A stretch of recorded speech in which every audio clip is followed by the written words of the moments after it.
And చాలామంది కూడా ఇంత అంటే బడ్జెట్ పెట్టలేరు. సో ఒక 10 lakhs బిలోనే మాకు కావాలి అనుకుంటే ఎలాంటి హౌసెస్?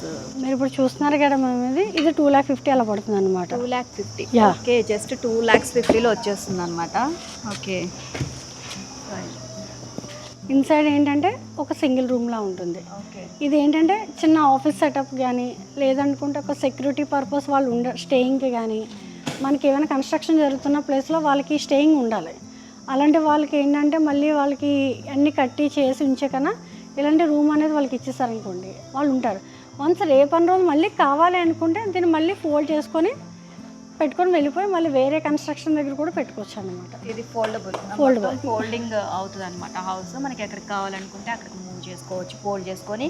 అండ్ ఇది ఆఫీస్ పర్పస్గా యూజ్ చేసుకోవచ్చు, ప్లస్ సెక్యూరిటీ పరంగా అంటే సెక్యూరిటీస్ ఇట్లా ఉంటారు కదా. సో కన్స్ట్రక్షన్స్ టైంలో మనకి ఎక్కువగా సెక్యూరిటీస్ని అరేంజ్ చేస్తూ ఉంటాం. సో వాళ్ళు ఉండడానికి అరేంజ్ చేసుకోవచ్చు.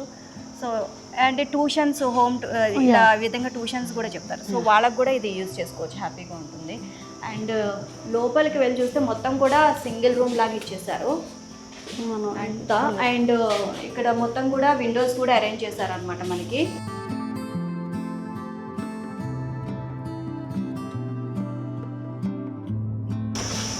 సో నైస్, చాలా బాగుంది.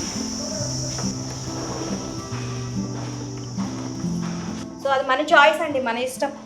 సో ఈ హౌస్ని 2.5 లక్షల్లో మనకి అరేంజ్ చేసి ఇచ్చేస్తున్నారు. సో ఎలా కావాలనుకుంటే అలా యూజ్ చేసుకోవచ్చు.